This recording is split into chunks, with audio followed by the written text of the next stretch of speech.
It's really weird not being pregnant. Oh, I feel like this video is kind of all over the place. I don't love it.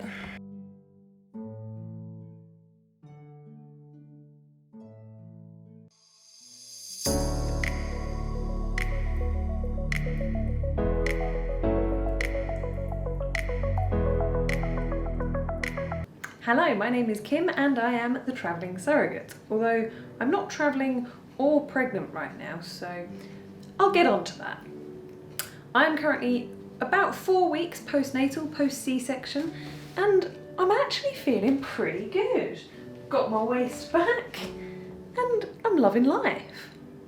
I'm not gonna lie though, this postnatal period has been a damn sight harder than I expected. It's been harder for me than any week of pregnancy, and I'd kind of thought to myself that I was going to have all the time in the world and I was going to feel great and I would record every week, as I did with the pregnancy updates, this postnatal period to give women an idea of what it's like without a baby. I've just not had the energy or the motivation to do it, and I've been easy on myself. I've not kicked myself for it because I have been recovering from major surgery. They cut through, I don't know, like 7 layers of skin and tissue and fat and muscle and all that jazz. So I've been very easy on myself and I have been resting quite a lot. When I say I found this more difficult than any week of the pregnancy, I think a lot of that is because it's so sudden. In pregnancy, the changes happen so gradually. The baby gets bigger and you don't really notice. I didn't realise how huge I was. Already looking back at the pictures, I'm like, I was massive. Why did no one tell me how big I was? Like, was I really? Was I out here? I guess I was.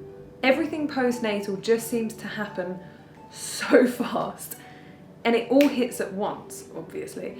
So your milk comes in, you're bleeding, your body's changing every single day, and whilst I am very confident in my body, it's still difficult to deal with the ups and downs. Some days I have looked in the mirror and I have really thought, yuck, because it's just so different, and I don't think my body's ever changed this suddenly, this quickly, and there are moments where I've been like, I wonder if this ever will go.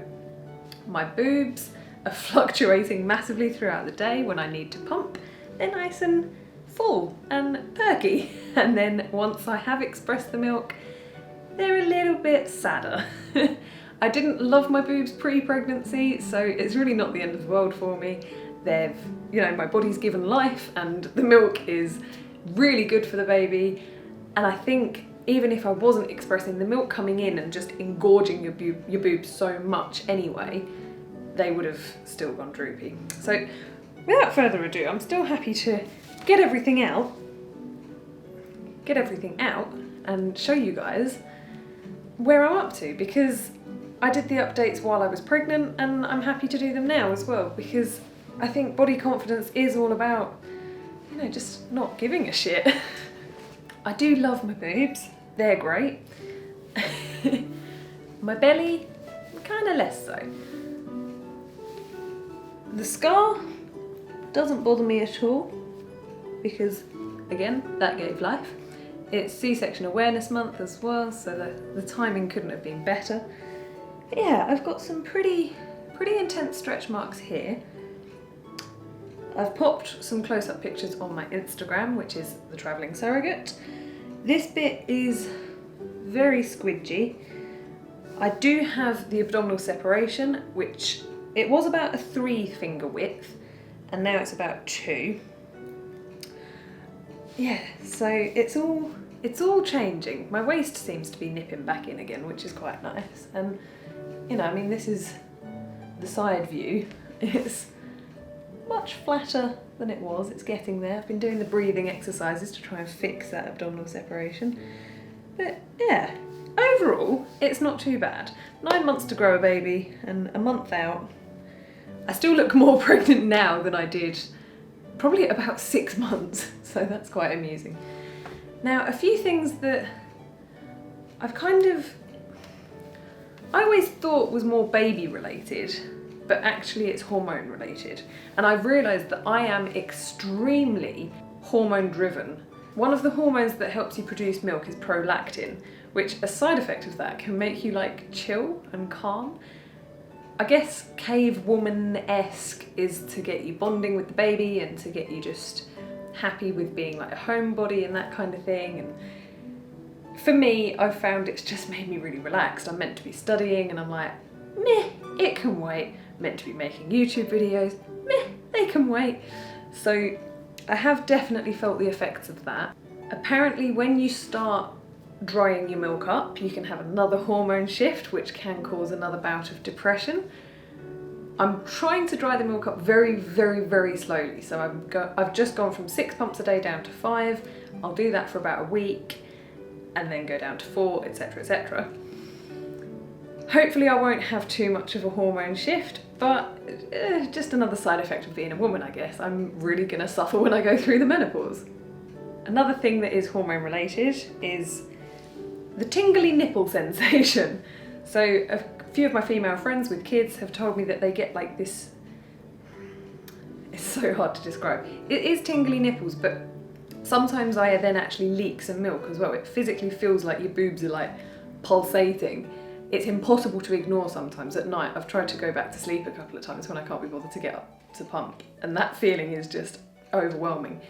So it's quite interesting to know that that's not actually related to having a baby around. That is purely your body like, we're making milk now.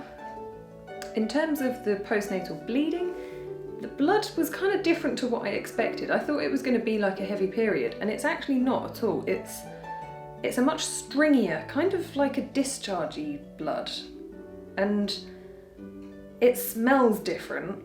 I won't go into too much graphic detail, but it doesn't smell great. That's yet another postnatal thing that a lot of people aren't aware of. You smell more pungent. And scientifically, that's that the baby can find you to latch on, and it's not just the underarm region. There's also more pheromones in the downstairs area. It's definitely nothing to do with like hygiene or anything. I've not changed my routine. So that is purely my body sending out some signals to the baby that's 200 miles away. Speaking of which, the question that everyone obviously always wants to know with surrogacy, I don't miss the baby, not at all. The parents have been sending me pictures and quite regular updates because I'm still expressing milk, we're still in contact very frequently. And he honestly feels like one of my nephews. I really, really want to go and see all of them as a family unit. And it's not that I miss the baby at all. It is just that I want to see them complete. And I miss the parents. The bond I've created with the parents is fantastic. The love that I feel for them. Just being in labour and being with them and such an intense time together. I'm never going to have a friendship like it again. The baby's mum, she feels like a sister to me now. It's really quite beautiful. So I really want to go and see them as a family unit, and it does, yeah, it feels like she's my sister and it's her kid, so it does feel exactly like he's my nephew. And we always said that I was going to be called Auntie Kim, and it's perfect, it absolutely fits. Night sweats is something that I wasn't actually expecting, and the intensity of them as well. They're starting to ease off now, and we're at 4 weeks. This is obviously just for me. One of my friends who's got a baby that's some months old still has the night sweats. Some women say they never go away, but yeah, for me they're definitely starting to ease off, but they were super intense for a good couple of weeks. I was waking up every single night drenched. I was sleeping in a sports bra and literally it would be wet. I'd take it off and replace it for like a nice nursing bra so that I could attach my pumps and be hands-free. And yeah, I would literally be damp, the sheets would be damp. And then obviously I would get cold really quickly after that because I'd just been sweating, so I was then wet and then up and about pumping at 3 o'clock in the morning. Not much fun. As much as I don't miss the baby, I definitely miss the baby bump. It's an odd feeling. I can see why surrogacy is so addictive. I'm only, less than a month later and I'm already like, wouldn't mind getting pregnant again. Not right now, absolutely not right now. I'm gonna see this year out, do my travelling, use my maternity leave. I get a full year's maternity leave from work as any mother would. So I'm gonna use that very wisely, go back to work, focus on my career for probably around a year, and then start looking at another journey. But I can really see why women are like, and why women have kids so close together as well, like surrogacy aside. There's, something about those pregnancy hormones, and you do forget the pain of labour extremely quickly. Another thing I've noticed emotionally is, I guess, kind of like postnatal anxiety. And anxiety and depression, it feels a bit overdone at the moment. It's everywhere. It feels like everyone has it. But I do think I have a little bit of postnatal anxiety, just in the sense of doubting myself, which I've not really had before. But I literally just paused this video that I'm filming, and I was about to restart filming the whole thing because I was like, oh, it's all over the place. I've talked about this, then that, and the other, and it's going to be really hard to edit. And then I thought, you know what? I'm pretty sure my pregnancy updates were all over the place. I had terrible baby brain. So screw it, people like the erratic style, maybe, I don't know. Or I can try and edit it into some kind of logical order. But I think that's possibly why I've not started my studies again as well, because there is a little bit of self-doubt there. And a lot of women experience this with their newborns, and they doubt that they're doing things right with the baby. So that's also quite interesting that it's not necessarily baby related, and it is actually the shift that's going on in your own body and the chemical hormonal imbalance that you've got going on. A few more other physical sides of things.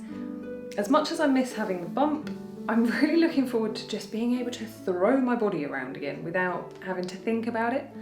During the pregnancy, I would have to roll over and then push myself up from the side. And I'm still having to do that because of the incision and because of the abdominal separation. I still have to roll over before I sit up, which requires conscious effort because you want to just push yourself up. I physically don't have the strength at the moment. It will come, I'm not too worried about that, but it would just be nice to not have to think about moving. Speaking of the bump, I'm not sure at what time during the pregnancy it was that I stopped seeing my bikini area, but it kind of disappeared at some point because the belly got in the way. So it's really nice to be able to see my vagina again. Being able to have a shave without using a mirror, it's very satisfying. It's the small things in life. And just one more thing in terms of expressing the milk, it's been fantastic for me personally because it helps you burn the calories and lose the baby weight. You burn approximately 500 extra calories a day when you're expressing or breastfeeding. Personally, my weight loss has kind of started to taper off now because if you lose an extra 500 calories a day, you get an extra 500 calories more hungry every day. So I'm just eating more again. And the hunger is something else as well. It's not like, peckish, I could eat. It's like, I need to eat something right now. It's quite intense. But there are, there's other benefits to it. The uterus contracts faster when you're expressing or breastfeeding. And you can feel those contractions. They're nowhere near as painful as labour contractions, but they do hurt. It feels almost like really bad trapped wind. If you've ever had it where, you really need to fart and it's all like bubbling away up here and it really hurts. It kind of feels a bit similar to that. And at first you're like, oh, have I got a bit of an upset stomach coming on? Like, what is that? That's killing. Oh, I think it's a contraction.